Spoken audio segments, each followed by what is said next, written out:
ಇರ್ಬೋದು ರೀ. ಅದು ಅಲ್ಲಿಂದ ಪೂಜೆ ಮಾಡಿ ತೆಗಿತಾರೆ.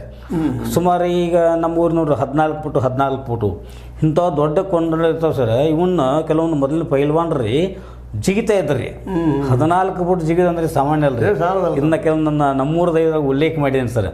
ಆ ಹೆಸರುಗಳನ್ನು ಸಹಿತ ಯಾವ ರೀತಿ ದುಡಿತಾರೆ ಜಿಗಿತಾರೆ ಅಂತೇಳಿ ಇವಂಥ ಶಕ್ತಿ ಪ್ರದರ್ಶನ ಸರ್. ಆಮೇಲೆ ಮರುದಿವಸ ಅಂದರೆ ಒಂದು ಪ್ರಾಕ್ಟಿಕಲ್ ಇದಂತೇಳಿ ನಡೋಕುಳಿ ಅಂತ ಮಾಡ್ತಾರೆ ರೀ. ಅಲ್ಲಿ ಕೇವಲ ಏನು ಸರ್ ಚಿಕ್ಕ ಮಕ್ಕಳು ಎಲ್ಲ ಕೂಡಿಕೊಂಡು ಆಡ್ತಿರ್ತಾರೆ.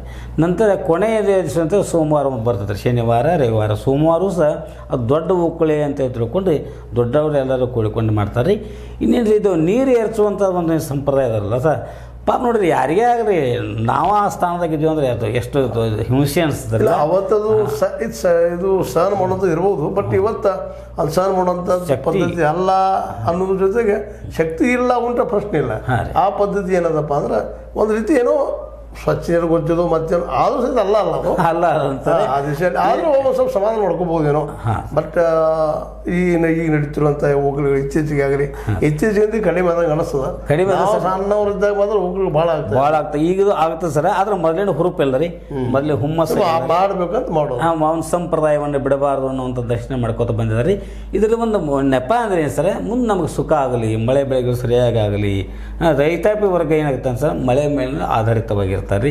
ಹೀಗಾಗಿ ಆ ದೇವತಾ ಪೂಜೆ ಅಂದರೆ ನಮಗೆ ಒಂದು ಅನುಗ್ರಹ ಅದು ಒಂದು ನಂಬಿಕೆ ಒಳಗದೆ ಇನ್ನೂ ಅದರ ಪರಂಪರೆ ನಡೆದ ರೀ. ಓಕುಳಿಗಳು ನಡ್ತಾರೆ. ಆದರೆ ಒಂದು ಏನೋ ಒಂದು ಅವ್ಯಕ್ತ ಒಂದು ಆನಂದವನ್ನು ಅನುಭವಿಸ್ತಾ ಇದ್ದಾರೆ ರೀ. ಮತ್ತು ಚಿಕ್ಕ ಮಕ್ಕಳು ಕೂಡ ಅದು ಸಂಭ್ರಮಿಸುವಂಥ ಇದನ್ನು ನೋಡಿದ್ದೀವಿ ಸರ್. ಆದ್ಮೇಲೆ ಇಲ್ಲಿವರೆಗೆ ಓಕಳಿ ಕುರಿತಾಗಿ ಅದ್ರ ಸುತ್ತಮುತ್ತ ಚರ್ಚೆ ಮಾಡಿದ್ದೀವಿ. ನಿಮಗೇನು ಅನ್ನಿಸ್ತು? ಓಕಳಿ ಬೇಕಾ ಬೇಡವಾ? ಸಂಪ್ರದಾಯದ ಜೊತೆ ಉಳಿಲೆ ಅದು ಬಿಟ್ಟು ಹೋಗ್ತದನ? ಎಲ್ಲರೂ ನೀವು ಅದನ್ನು ವಿಚಾರ ಮಾಡಿ ವಿಮರ್ಶೆ ಮಾಡಿ ನಿಮ್ಮ ಅಭಿಪ್ರಾಯ ನಮಗೆ ತಿಳಿಸ್ತಾ ಇರಬೇಕು. ಲೈಕ್ ಮಾಡಿರಿ, ಡಿಸ್ಲೈಕ್ ಮಾಡಿರಿ, ಕಾಮೆಂಟು ಮಾಡಿರಿ, ಶೇರು ಮಾಡಿರಿ, ಅದಕ್ಕಿಂತ ಜೊತೆ ಸಬ್ಸ್ಕ್ರೈಬ್ ಆಗಿರಿ ಅಂತ ಹೇಳ್ತಾ ಓಗಳಿಗೆ ನಮೋ ನಮಃ. ಜೊತೆಗೆ ನೀವು ಇದು ನೋಡ್ತಾ ಇದ್ದೀರಿ, ನಿಮಗೂ ನಮೋ ನಮಃ ಅಂತ ಹೇಳ್ತಾ S16 ನ್ಯೂಸ್ ಅರ್ಥಾತ್ ಸೀತಾರಾಮ್. ಇದು ಸತ್ಯದ ಕೈಗಂಡಿ ವಂದನೆಗಳು. ಧನ್ಯವಾದಗಳು ಸರ್.